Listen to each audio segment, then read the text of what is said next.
ես ուզում եմ արձանագրել, որ այս ընտրություններում մեր թիվ 1 ասելիքը, ամենակարևոր ասելիքը հետևյալն է.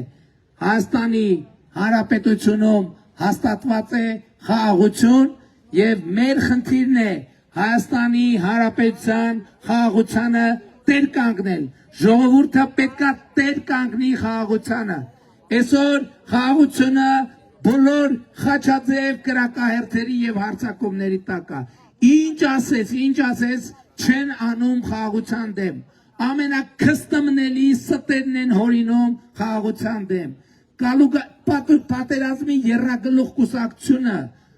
ուրեմն հիմա էլ նոր սուտ է հորինել, թե ընտրություններում քաղաքացիական պայմանագիր կուսակցության հաղթանակի եւ Փաշինյանի վարչապետ վերընտրվելու դեպքում 300,000 ադրբեջանցի վերադառնալու է Հայաստան։ Ես շատ կարևոր է հասկանալ, թե ինչ են անում դրանք։ Ուրեմն մեր օրակարգում Ադրբեջանի հետ հարաբերությունների եւ ընդհանրապես մեր միջազգային օրակարգում, Հայաստանի օրակարգում նման հարց երբեք չի եղել։ Այդ մարդիկ այսօր միլիոնավոր դոլարներ են ծախսում, որ այդ օրակարգը ստեղծեն, ներմուծեն Հայաստանի Հանրապետության քաղաքական կյանք։ Այսպես գործում են միայն օտարերկրյա լրտեսները։ Եվ ես ասում եմ, կալուգացի Սամո,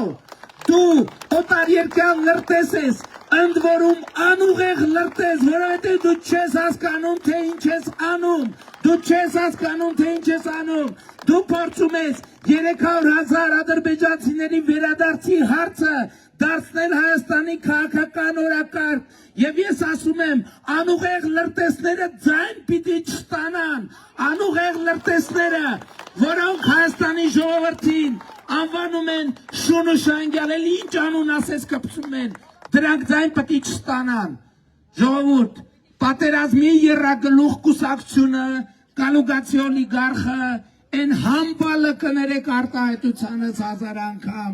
եւ մյուսը չպետք է հավաքեն խորհրդարան անցնելու համար անհրաժեշտ ձայն։ Չի կարելի որևէ ձայն տալ անուղեղ լրտեսներին, որովհետև նրանք դուրս են եկել սպանելու մեր խաղաղությունը, նրանք դուրս են եկել սպանելու մեր ուրախությունը։ Եվ ես ասում եմ, Հայաստանից ուրախությունը ու խաղաղությունը այլևս չի հեռանալու, որովհետև Հայաստանի ժողովուրդը տեր է կանգնելու խաղաղությանը։ Նիկոլ Վարչապետ, Նիկոլ Վարչապետ, Նիկոլ Վարչապետ, Նիկոլ Վարչապետ։